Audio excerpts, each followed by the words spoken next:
ಅಜಿತ್ ಪವಾರ್ ಅವರು ಕನ್ನಡದಲ್ಲಿ ಸರ್ ಅಜಿತ್ ಪವಾರ್ ಅವರು ಮಹಾರಾಷ್ಟ್ರ ರಾಜ್ಯದ ಉಪಮುಖ್ಯಮಂತ್ರಿಗಳು. ಅವರು ವಿಮಾನ ದುರಂತಕ್ಕೆ ಈಡಾಗಿ ಸಾವನ್ನಪ್ಪಿದ್ದಾರೆ. ಇದು ಬಹಳ ನೋವಿನ ಸಂಗತಿ ಅಂತಕ್ಕಂಥ ಮಾತುಗಳನ್ನು ಹೇಳಲಿಕ್ಕೆ ಬಯಸ್ತಾ. ಅಜಿತ್ ಪವಾರ್ ಅವರು ಒಮ್ಮೆ ಸಂಸದರಾಗಿದ್ದರು, ಅನೇಕ ಸಾರಿ ಶಾಸಕರಾಗಿದ್ದರು, ಮಂತ್ರಿಯಾಗಿದ್ದರು, ಉಪಮುಖ್ಯಮಂತ್ರಿಯಾಗಿದ್ದರು. ನಾನು ಒಂದ್ಸಾರಿ ಬಾರಾಮತಿಗೆ ಹೋಗಿದ್ದೆ.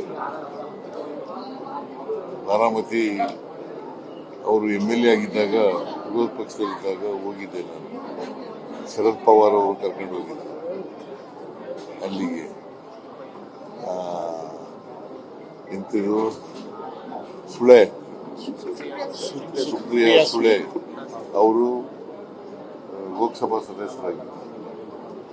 ಆಗ ಹೋಗಿದ್ದೆ. ಬಹಳ ಪಾಪ್ಯುಲರ್ ಆಗಿದ್ರು ಅಲ್ಲಿ.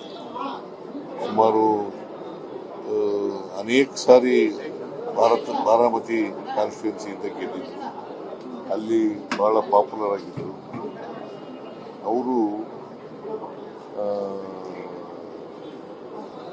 ಸತ್ತಿರ್ತಕ್ಕಂಥದ್ದು ಬಹಳ ಈ ರಾಷ್ಟ್ರಕ್ಕೆ ನಷ್ಟ ಆಗಿದೆ ಅಂತೇಳಿ ನಾನು ಭಾವಿಸ್ತಿದ್ದೇನೆ. ಇತ್ತೀಚೆಗೆ ಶರದ್ ಪವಾರ್ ಜೊತೆ ಇದ್ದಂಥವ್ರು NCP ಅವರು ಶರದ್ ಪವಾರ್ನ ವಿರೋಧ ಮಾಡಿ ಬಿಜೆಪಿ ಸರ್ಕಾರದಲ್ಲಿ ಮಂತ್ರಿಯಾಗಿದ್ದರು.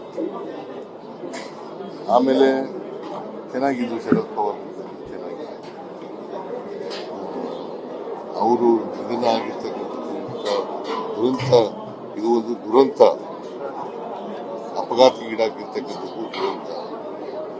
ಸೊ ಅವ್ರ ಸಾವಿನ ದುಃಖ ಹೇಳಿ ಅವರ ಕುಟುಂಬ ವರ್ಗದವರಿಗೆ ಪ್ರಾರ್ಥನೆ ಮಾಡ್ತೇನೆ. ಅವರಿಗೆ ಚಿರಶಾಂತಿ ಸಿಗಲಿ ಅಂತ ಸರ್, ಇತ್ತೀಚೆಗೆ ಪದೇ ಪದೇ ಪ್ಲೇನ್ ಕ್ರಾಶಸ್ ಆಗ್ತಾ ಇದೆ ಸರ್. ದೇಶದಲ್ಲಿ ಪದೇ ಪದೇ ಇಂಥ ಘಟನೆಗಳು ಮರುಕಳಿಸ್ತಾ ಇದಾವೆ. ಇದೊಂದು ತನಿಖೆ ಆಗ್ಬೇಕಾ ಸರ್? ದೇಶಾದ್ಯಂತ ಸಾಲು ಸಮಸ್ಯೆಗಳು ಆಗ್ತಾ ಇದೆ. ಟೆಕ್ನಿಕಲಿ ಈಗ ಅವ್ರಿಗೆ ಸಂತಾಪ ಹೇಳೋದಷ್ಟೇ.